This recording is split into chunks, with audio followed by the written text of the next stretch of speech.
माझे नाव आदिनाथ नारायण जाधव आहे।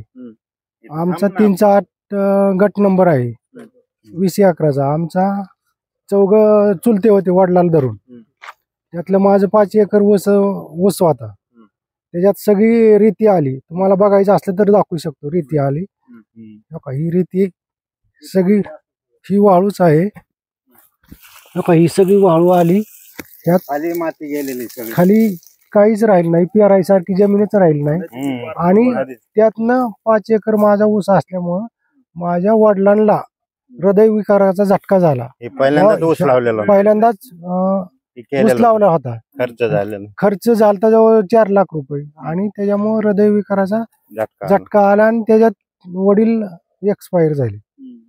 आणि पाणी ही सगळं अख्खं नदीहून शिकडून नदी पलीकडनं आहे, पण पाणी नदी हिकडनंच चालू झाली। पात्रच बदललं, अख्खं पात्र हिकडनं आमच्या घरांनी पाणी होतं। आमच्या वडिलांचं सगळ्यांचं हितनं स्थलांतर करमयात केलं, कार्यालयात महामुनी कार्यालयात स्थलांतर केलं। मग तिथं त्यांना ठेवलं होतं आणि एक वेळेस नाही पूर आला, 3 वेळेस पूर आला। त्याच्यात सगळं टोटल आमचं नुकसान झालेलं आहे। ऊसाचं नुकसान झालंय, बाकीच्यांचं नुकसान झालंय सगळं। माझं नाव संजय नारायण जाधव। माझ्या वडिलांचे नाव नारायण सकाराम जाधव। त्यांचे हृदयविकाराने निधन झाले आहे।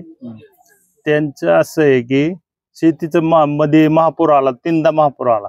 शेतीचं सारखे चिंतित होते। आर्थिक व्यवस्थेत महापुरात आमचे शेती ऊस होता, अक्षरशः 4-5 एकर ऊस होता। ते सगळं पाण्याखाली होता। 3ही महापुरात पाण्याखाली होता। सर्व गाळ हे ती सर्व पाणीच होतं ऊसात, सर्व वाहून गेला ऊस। आणि ऊसाला खर्च झाला, ते सारखं मुलांनी माझ्या खर्च केला सारखं ते चिंतेतच होते वडील। मग ते 3-4 लाख रुपये खर्च झाला ऊसाला। 4-5 लाख साधारणतः कर्ज असेल, सोसायटी बिसायटी काढलेली आहे। नुसतं वाढच आहे, ती खाली सगळा गाळ बसलाय, ती तोडायला येणार नाही। रीती बसली। आता कारखाना चालू झाला, 1 तारखेला सुरूला ऊस जातो आता रस्त्यावर आहे ऊस। आणि तोडायसारखा म्हणजे सुरू झाला की कारखान्यात टोळ्या आमच्यात तोडतात, लगेच चालू होत होतं। पण आता काहीच राहिलं नाही, न्यायला येणार नाही, नुसतं वाढच द्यावं लागेल। काही त्याचा विषयच राहिला नाही ऊसाचा काय। त्याच्यामुळं सगळं टोटल नुकसान झालंय आणि त्याच्यामुळे वडिलांनी टेन्शन घेतलेलं आहे आणि त्याच्यामुळे त्यांना ती हृदय विकाराचा झटका आला। त्याच्यामुळे नुकसान ही जवळजवळ 5 एकर म्हणजे 50 टनाने धरलं तरी 200-250 टन होते। 250 टनाचं नुकसान झालं। 7 लाखाचं होते जवळजवळ। आता जे सरकार जी मदत देणार आहे ते अपेक्षित तुम्हाला किती आहे आणि सरकार किती देणार आहे? सरकार काय मदत, हेक्टरी 32,000 रुपये आणि ती पण अनेक आलं नाही अजून, आणि आम्हाला आलंच नाही। जर मदत ती जरी भेटली असती तरी वडिलांचं काय झालं, स्थिर झालं असतं, वडील स्थिर झालं असतं, पण ती बी भेटली नाही, काहीच नाही। त्याच्यामुळे ती जेव्हापासून पाणी आलं त्यांना झोप गेली, सगळं गेलं आणि ह्याच्यातच गोळ्या भेटल्या नाहीत पुरात, त्याच्यामुळे ती निधन झाले। पाणीच होतं अक्षरशः, हिथं पाणी आलं घरापाशी, घरात पाणी गेलं पार, एवढं हे होतं। आणि आता काय परिस्थिती शेतीत? आता तुम्ही बघा जाऊन, साऱ्या शेतीत हेच आहे, नदीचं सगळं पात्र इकडं आलेलं आहे, वाळू फिळू सगळं ऊसाच्या ह्याच्यात। ते आता पुढं अजून खर्च काढायचा, ते करायचा, त्या चिंतेत वडील होते। वडिलांचा स्वभाव प्रेमळ होता। आणि शेतीबद्दल अत्यंत, गेल्या वेळेस दुसऱ्यांना शेती करायला दिली। माझा भाऊ बारामतीला असतो, मी पुण्याला असतो।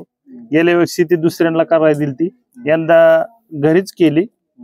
तर मुलांनी एवढा खर्च केलाय, सारखं ते चिंतेत झोपत नसायचे। अक्षरशः 3-3, 4-4 दिवस झोपच नव्हती, इतका खर्च, सारखा चिंतेतच होती वडील। अनेक नेते मंडळींच्या गाठीभेटी घ्यायला पुढेच असायचे सारखे। कोणाकोणाची? अजितदादाचे घेतले, जयंत पाटील, ते गोरे कोण आलते, कलेक्टर आलते, सारखे पुढेच असायचे वडील बोलाय। काय कम्युनिकेशन, काय बोलायचं?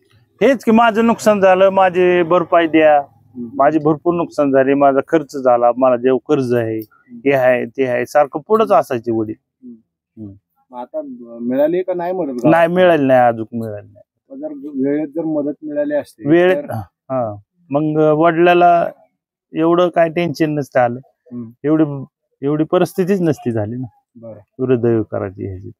वेळेत मदत मिळाली असती तरी थोडा थोडी- धीर आला असता. धीर आला असता, पण काहीच नाही भेटलं. मग त्याच्यामुळं सगळाच गोंधळ झाला आणि वडिलांचं निधन झालं. आता काय मागणी आहे सरकार? आता काय आमचं झालेला खर्च द्यावा, नुकसान भरपाई भरपाई करावं. एवढं कर्ज माफी. हो, माणूस तर काही येणार नाही. माणूस कर्ज आहे. माफी हो कर्ज माफ काय असेल कर्ज माफ करावं थोडंफार असं. सोसायटीचं. सरकारकडे आता आमचे एवढे ऊसाची काय भरपाई, कर्जमाफी करून द्यावं, घर दुरुस्ती करायची. घराचं काय नुकसान? घरात पाणीच अक्षरशः गेलं ना घरात. धान्य बिन्य सगळं. धान्य बिन्य सगळं हे झालं ना, भिजलं. बरं. गावातली कोण घराचे मिळले तेवढे 10,000 वडिलांना. हा. 10,000 तेवढे मिळले. बरं. हम्म. पण गावात कोणालाच अजून मदत मिळाली नाही. हा तेवढे 10,000 मिळाले, जे पाणी गेलं तेवढंच, दुसरं काही नाही.